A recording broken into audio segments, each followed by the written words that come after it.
लक्ष्य का मन उदास था, इसलिए वह शाम होते होते घर पहुंचा। उसने घर के दरवाजे की घंटी बजाई। उसकी छोटी बहन राशि ने दरवाजा खोला और लक्ष्य को देखकर चिल्लाई, लक्ष्य भैया आ गए। लक्ष्य को देखकर उसकी माँ दरवाजे पर आई और उसे गले लगा लिया। उन्होंने पूछा, तुम ठीक हो ना? इस पर लक्ष्य ने हाँ में सिर हिला दिया। फिर माँ ने पूछा, तुम इतने दिन कहाँ थे? तब लक्ष्य ने संभल कर कहा, मैं उस जंगल में खो गया था। फिर वहां मुझे एक दोस्त मिला जिसने मुझे वापस आने में मदद की। उसकी माँ ने पूछा, जंगल में तो खतरनाक जानवर थे? तो लक्ष्य ने जवाब दिया, हाँ, कुछ दिन मैं एक गुफा में छिपा रहा। फिर मुझे वहां एक दोस्त मिला और उसने मेरी बहुत मदद की। तो वह तुम्हारा दोस्त कहाँ है? माँ ने पूछा। लक्ष्य ने कहा, वह दूसरे गांव में रहता है। उसने जंगल में मेरी मदद की और मुझे वापस यहाँ तक पहुंचाया। फिर उसकी माँ ने उसके पिताजी को फोन करके खबर दी कि लक्ष्य वापस आ गया है। तब उसके पिता ने कहा, ठीक है, मैं थोड़ी देर में घर आ रहा हूँ, फिर बात करता हूँ। यह कहकर उन्होंने फोन रख दिया। फिर लक्ष्य अपने कमरे में जाकर लेट गया। रात को उसके पिताजी घर आए और लक्ष्य को गुस्से से देखने लगे। उन्होंने अपना बैग एक तरफ रखा और लक्ष्य पर चिल्लाते हुए पूछा, कहाँ थे इतने दिन? दुकान पर बैठने को क्या बोल दिया? घर से भाग गए? और वापस आने की क्या जरूरत थी? हमने तुम्हारी पुलिस में रिपोर्ट लिखवा दी थी। इतना सुनकर लक्ष्य के मन में आया, मैं वापस आया ही क्यों? इससे तो उस जंगल में ही अच्छा था। तभी उसके पिताजी बोले, क्या हुआ? बोलती क्यों बंद हो गई अब? तुमसे तो तुम्हारा बड़ा भाई अच्छा है। उसका इंजीनियरिंग में एडमिशन हो गया और वो कॉलेज चला गया। और तुम्हारे लिए हमें पुलिस में रिपोर्ट लिखवानी पड़ी। कल जाकर पुलिस स्टेशन में मिल लेना। इसके बाद उसके पिताजी बिना उसकी कोई बात सुने अपने कमरे में चले गए। लक्ष्य ने भी गहरी सांस लेते हुए खुद को शांत किया और अपने कमरे में जाकर सो गया। अगले दिन सूरज की किरणों के साथ उसकी नींद खुल गई और वह दौड़ने के लिए बाहर चला गया। करीब 2 घंटे तक दौड़ और एक्सरसाइज करने के बाद वो वापस घर आ गया। अभी वह अपनी सामान्य गति से ही दौड़ और अभ्यास कर रहा था। उसने गुरुदेव से वादा जो किया था कि वह अपनी शक्तियों का उपयोग नहीं करेगा। घर आकर वह सीधे अपने कमरे में बैठकर ध्यान लगाने लगा। थोड़ी देर बाद उसके पिताजी ने उसे बुलाया। वह जैसे ही हॉल में आया, उसके पिताजी बोले, अभी तुम सीधे पुलिस स्टेशन जाओ और फिर दुकान आ जाना। जब तक तुम्हारी छुट्टियां चल रही हैं, तब तक दुकान पर ध्यान दो। उनकी बात सुनकर लक्ष्य ने हाँ में सिर हिला दिया। उसके पास कोई दूसरा विकल्प नहीं था। उसके बाद वह भी तैयार होकर नाश्ता करके घर से निकल गया। वह सीधे पुलिस स्टेशन पहुंचा, जहां उसने इंस्पेक्टर को भी वही बात बताई जो उसने अपनी माँ को बताई थी। में से पुलिस वालों को भी आश्चर्य हुआ, क्योंकि कोई भी इंसान उस जंगल में ज्यादा दिन नहीं रह सकता था और घने जंगल में तो जा भी नहीं पाता था, जबकि वो 15 दिन वहां रहकर आया था। पुलिस ने उसकी बात नोट करके सारी औपचारिकताएं पूरी कर दी। फिर वहां से वह दुकान चला गया। उसे पता था कि दुकान पर पूरे समय उसे अपने पिताजी का सामना करना पड़ेगा, लेकिन उसके पास कोई और रास्ता नहीं था और इतने दिनों में वह धैर्य रखना भी सीख गया था।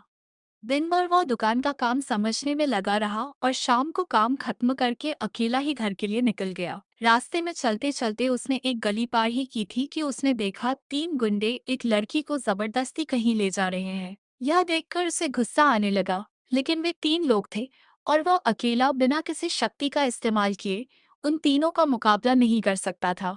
साथ ही वह सबके सामने अपनी शक्तियों का उपयोग भी नहीं कर सकता था।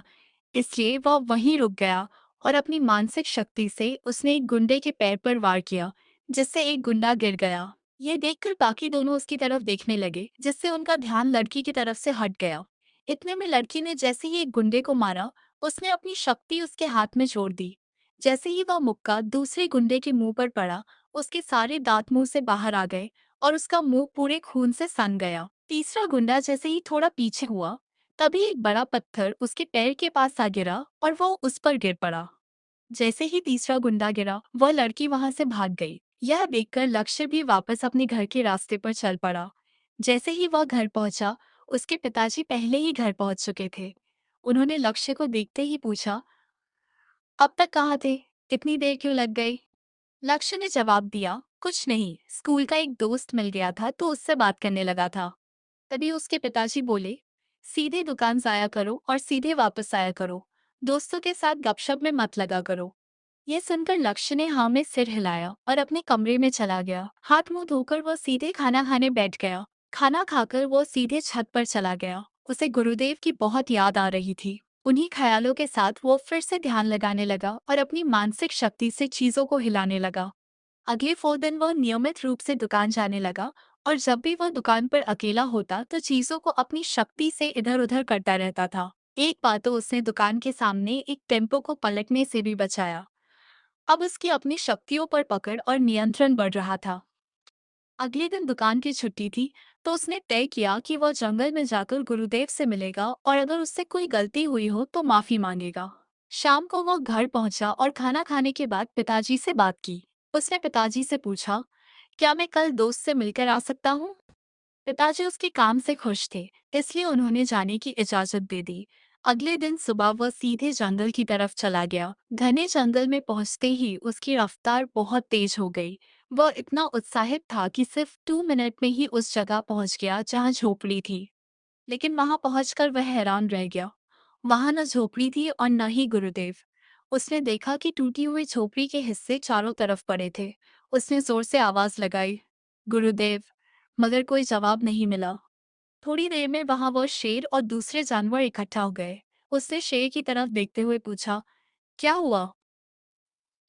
तभी शेर ने उसे बताया, जिस दिन तुम गए थे उसी दिन यहाँ कुछ लोग आए थे और थोड़ी लड़ाई के बाद वे आदित्य गुरु को बेहोश करके अपने साथ ले गए। इतना सुनकर इसे समझ आ गया कि इसी कारण गुरुदेव ने उसे यहाँ से भगाया था, ताकि वो सुरक्षित रह सके।